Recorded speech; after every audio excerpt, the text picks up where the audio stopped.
Selamat pagi sedulur tani semua. Saat ini kita sedang berada di lahan pertanaman bawang merah di Selo Pameoro, di lahannya Pak Hartoyo. Bagi informasi, beliau ini merupakan salah satu ketua RPT di Kecamatan Imogiri. Hari ini kita akan membahas tentang budidaya tanaman bawang merah yang ramah lingkungan. Langsung saja kita akan ngobrol dengan Pak Hartoyo, seperti apa budidaya beliau di membudidayakan tanaman bawang merah ini, dari awal dan umur berapa tanaman bawang merah ini, varietas apa yang ditanam. Kita akan membahasnya. Pak Hartoyo, bisa dijelaskan tentang budidaya tanaman bawang merah ini, umur berapa, kemudian varietasnya apa saja, dan mungkin perlakuan dari awal sampai hari ini itu sudah melakukan apa saja, apakah pupuknya sudah yang sudah masuk itu apa saja? Monggo bisa dijelaskan. Jadi dari awal kita olah lahannya, Mas. Lahannya yang sempurna ya, harus kering betul. Oh, yang sempurna ya? Terus selang mau ditanamin 2-3 hari mau ditanami itu ditaburin pupuk organiknya yang ini. Nah ini kan masih ini pupuk organik ya seperti ini wajib. Pupuk organik seperti ini. Nah, terus itu dicampur biar ulet sama tanahnya dicampur. Terus ada lagi kasih dolomit. Kasih dolomit? Ya, dolomitnya barengan dengan pupuknya itu, pupuk komposnya dicampur. Jadi begitu tebar pupuk, kemudian ditebar dolomit juga, apa langsung dicampur? Terus campurnya langsung ke ini, di lahannya. Di lahannya? Di tanahnya. Nah setelah itu diamkan sekitar 3-4 hari biar ada proses di tanahnya, baru disiram terus ditanami. Nah untuk jenis bawang merah yang ini umurnya baru 10 hari. Oh, 10 hari? Ya, ini 10 hari. Terus ini varietasnya tajuk Thailand Nganjuk ini, dan ini belum saya kasih apa-apa, pupuknya baru hanya pupuk imah belum masuk berarti Pak? Baru pupuk kandang. Pupuk kandangnya sama dolomitnya. Nah ini baru pupuk kandang saja pertumbuhannya sudah sangat bagus ya. Bisa kita lihat, bisa seragam seperti ini, padahal pupuk kimianya belum masuk ini. Kemudian untuk olah tanah itu memerlukan berapa waktu atau berapa minggu Pak? Kalau olah tanah mulai dari beran kosong sudah awal sampai bisa ditanami ini paling tidak minimal ya 20 hari Mas. 20 hari ya? 20 hari itu, tapi setiap 5 hari sekali atau 4 hari dibalik. Balik pakai rotari atau pakai cangkul bisa, biar betul-betul kering. Karena wong mriki ngarani dayung. Hanya dayung. Nah, istilah di Selo Pameoro dayung. Dayung tanahnya sudah siap tanam. Karena nanti kalau tanahnya itu masih basah atau masih belum dayung, tanamannya pertumbuhannya lambat, terganggu. Oh iya. Seperti itu di olah lahannya. Nah. Kemudian untuk tadi Pak Hartoyo menyinggung tentang penggunaan dolomit. Nah, manfaat dari penggunaan dolomit itu sebenarnya untuk apa? Kalau menurut saya, manfaat penggunaan dolomit itu pertama itu untuk mengembalikan tingkat pH tanah, tingkat keasaman. Menetralkan itu dolomit. Yang kedua, fungsinya untuk mengendalikan jamur yang mengganggu pada nanti ke tanaman bawang merahnya. Kalau di awal itu sudah dikasih dolomit, pertumbuhan jamur bisa ditekan, tidak begitu muncul nanti. Jadi banyak manfaat ya Sobat Tani untuk pemanfaatan kapur pertanian atau merek dagangannya mungkin dolomit ya. Iya, betul. Berarti untuk menekan selain untuk menetralkan pH tanah, penggunaan dolomit itu sebagai pengendali merebaknya jamur fusarium Pak. Karena seperti kita ketahui jamur fusarium itu merupakan jamur yang menular lewat tanah.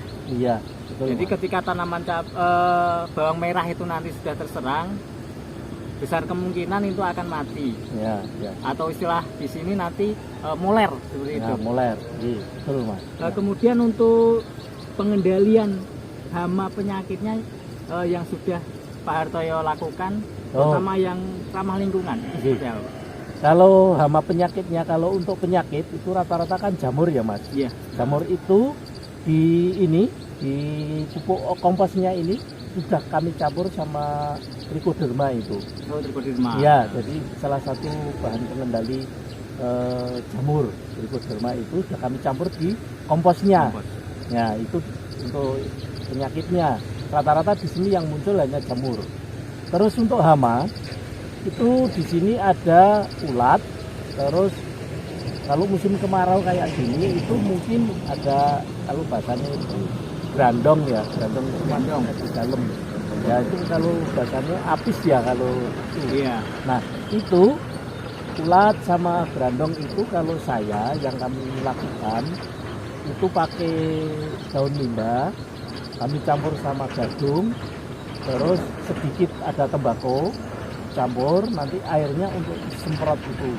Oh, berarti dari daun mimba, kemudian Gadung. umbi gadung ya, Iya, umbi gadung dan sama juga sedikit tembakau.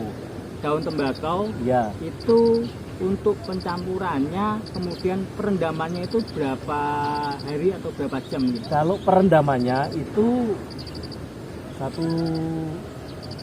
mungkin 1 sampai 2 hari itu direndam, itu airnya sudah bisa dipakai Mas. Dan itu awet, sekali ngerendam itu bisa dipakai selama usia tanaman ini. ya? Jadi sekali buat, nggak usah buat terus, saya cuma buat sekali itu bisa dipakai seperti itu. Kemudian untuk dosisnya Pak, dosis untuk pestisida nabati itu ya, Nah, dari campuran padi itu untuk 1 tangki itu iya. butuh berapa mili atau berapa liter? Kami menggunakan untuk 1 tangki yang 12 sampai 14 liter itu, kami pakai 1 gelas. Gelas yang tantel itu? Bukan, yang kecil yang 250 ml. Oh iya iya. Itu saja sudah lumayan bagus menurut 1 tangki hanya butuh segitu? Iya. Iya. Luar biasa. Iya. Karena yang namanya gadung, tembakau sama mimba itu kandungannya bagus Mas, itu untuk jenis yang menggerek, yang ulat, yang sama iya, apis. menggerek. Gerek itu sudah bagus tuh. Oh. Sistem pengendalian bagus tuh. Kemudian untuk selang waktu penyemprotan itu berapa hari atau berapa minggu sekali? Oh iya, itu kalau saya itu juga kami amati Mas. Jadi jumlah serangan atau itu banyaknya seberapa itu bisa untuk diprediksi dalam jangka waktu untuk selang waktunya menyemprot. Tapi ya alangkah baiknya kita itu jaga-jaga juga bisa. Kalau untuk tanaman bawang merah itu kami membutuhkan waktu 5 hari sekali. 5 hari. 5 hari sekali kita semprot. Dan waktunya kalau saya itu sore Mas. Oh. Ya, sore itu suhunya juga sudah agak enak, terus nanti ini pertumbuhan ulatnya atau apisnya itu sudah keluar. Dia kalau sore dia keluar. Ya? Malam ya dia ya. Tapi kalau kita semprotnya itu siang, pagi atau siang sudah sinar matahari ini, dia kan sudah masuk lagi, nggak kena semprotan. Jadi tepat waktu, tepat dosis lah iya, ya. Tepat caranya itu betul. Tepat sasaran. Betul Mas, seperti itu. Jadi sebelum pengaplikasian pestisida nabati, alangkah lebih bagusnya kalau kita rutin atau petani rutin pengamatan di lahannya sendiri. Dulu. Karena memang prinsip dari PHT itu adalah salah satunya pengamatan rutin, seperti itu. Mungkin bisa seminggu sekali atau mungkin bisa 3 hari sekali. Jadi kita mengetahui perkembangan dari hama atau penyakit yang menyerang di tanaman kita.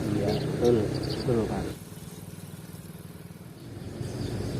Selamat pagi kadang tani semuanya. Pagi hari ini kita ada di Desa Selopamiro, Imogiri, Bantul bersama kami Wah, ini pejuang pangan kita, Bapak Hartoyo. Nggih, Bapak ini petani muda milenial ya, Pak. Petani muda milenial ini bergerak di bidang pangan maupun hortikultura. Beliau sudah menerapkan banyak cara, banyak metode yang sangat ramah lingkungan. Salah satunya hari ini kita mau buat tabung parasitoid ya Pak ya? Ini buat tabung parasitoid, dan nemu telur di situ kita masukkan ke sini. Ya, monggo Pak, cara-caranya alat-alatnya cara membuatnya yang perlu kita siapkan botol aqua bekas, terus gunting, ada ini cat pilok hitam, terus ada paslin, tali, ada anjirnya. Nah, langkahnya botol kita potong buat lubang pintunya. Buat lubang pintunya ini. Nah, ini terus kita balik. Setelah dipotong terus kita angkat, kita balik kayak gini. Nah, tujuannya ini dibalik. Ini sebagai pengaman dari pintu ini, jika ada air hujan nggak masuk, jadi aman. Tuh. Nah, setelah pembalikan selesai, terus kita pasang di anjir. Nah, kita tali. Tolong Mas Rais dipegangin, dibantu.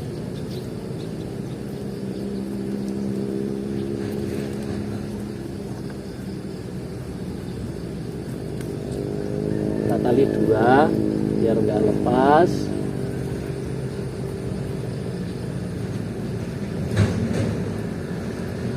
Biar agak rapi, dipotong. Nah, setelah jadi kayak gini, ini biar sinar mataharinya nggak langsung masuk. Ini kita cat pakai warna hitam. Kalau nggak ada cat, pakai laban hitam itu juga bisa. Ya, intinya sinar mataharinya itu nggak masuk langsung, karena di dalamnya kan ada telur. Kalau kena sinar matahari langsung biasanya mati.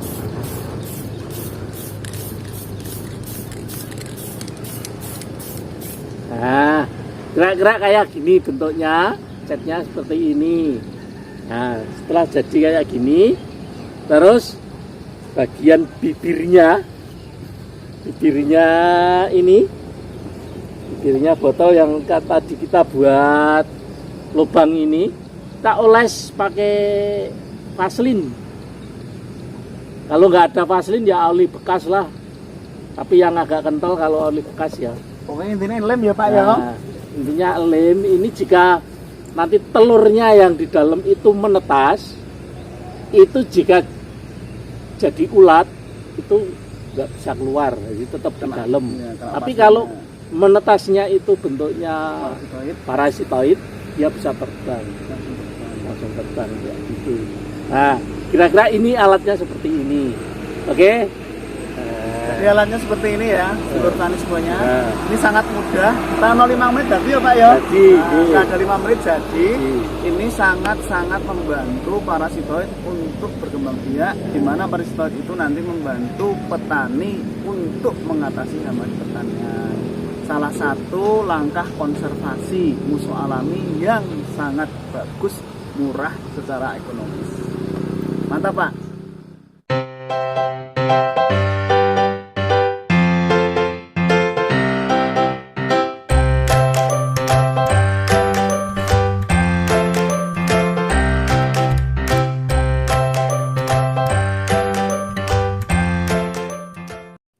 Hasil eksplorasi hari ini kita menemukan ada beberapa kelompok telur. Nah, itu kita masukkan ke bumbung parasitoid untuk mengkonversi. Kalau misalnya itu nanti menetasnya itu adalah ulat. Nah, Pak Hartoyo sudah kasih lem di depannya, jadi nanti misalnya metu tetap ke 05 mati, gitu Pak. Nah, yang keluar adalah parasitoid, nanti langsung terbang. Monggo Pak. Bendanya seperti ini telurnya, terus kita potong sama daunnya, ditabungnya di dalam. Nah, dalam itu ada kapas yang basah, lembab. Nah, setelah nanti kira-kira mungkin seminggu ya menetas. Nah, kalau ulat udah kena ini lemnya, kalau parasitoid terbang ke sana. kayak gitu. Dan ini dipasang terus di sini. Nanti Siap kalau menemukan dapat job. lagi masukkan di sini. Salah satu konversi apa?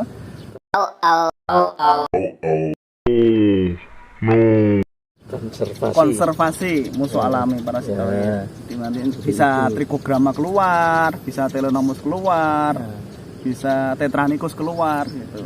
Jadi salah satunya itu untuk konservasi.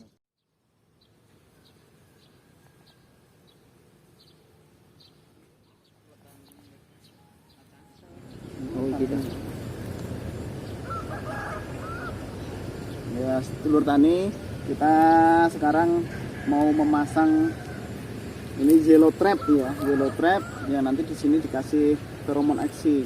Ini untuk menangkap Spodoptera exigua imagonya atau klapernya atau ngengatnya ya. Itu yang jantan. Jadi menangkapnya khusus yang jantan. Nanti kita pakai ikat kuning dan feromon eksi.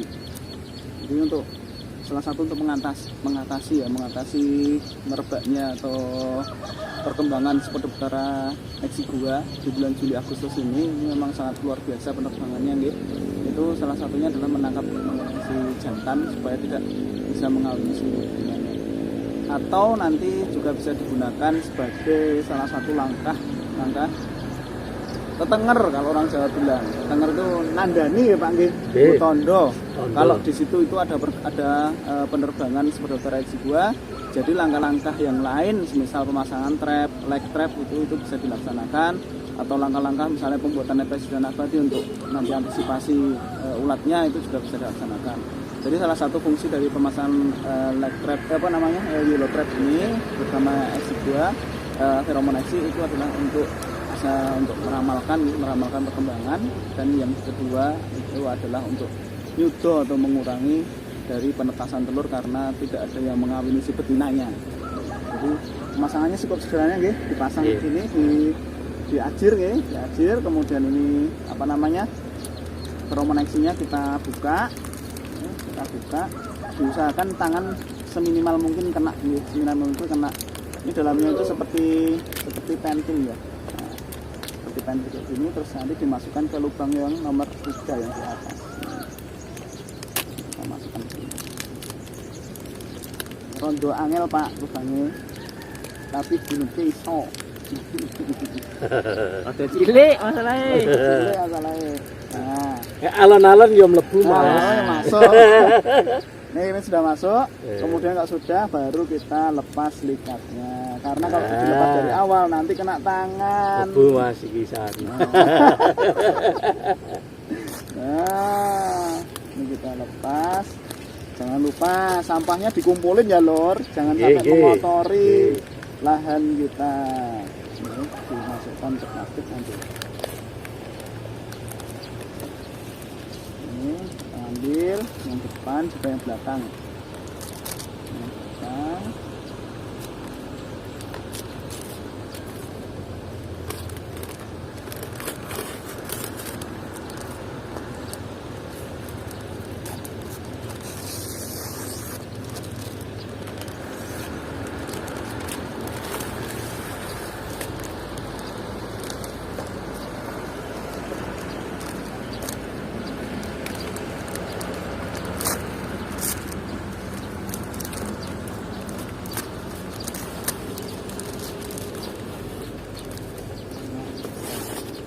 Ini seperti ini ya, nanti kita pasang secara zigzag tergantung lokasinya. Kalau lokasinya kotaknya adalah kotak square ya, kotak square kita pasang diagonal saja.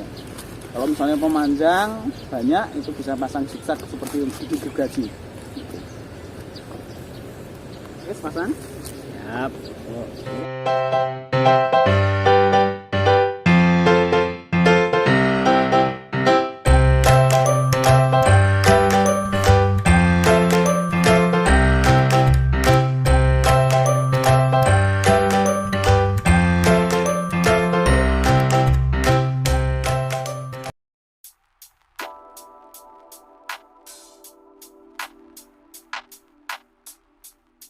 Yuk, demikianlah pembahasan kita tentang pertanaman bawang merah. Tadi sudah kita bahas pemasangan likat kuning untuk perangkap hamanya, kemudian tabung parasitoid untuk pemanfaatan musuh alami, dan juga tadi sudah kita bahas tentang budidaya tanaman bawang merah yang ramah lingkungan. Kemudian ada pemanfaatan trichoderma dan juga dolomit, seperti itu. Demikian ulasan kita hari ini. Jangan lupa like, subscribe, dan share video ini. Selamat siang, salam PAT. Petani sehat, produksi mantap, ramah lingkungan.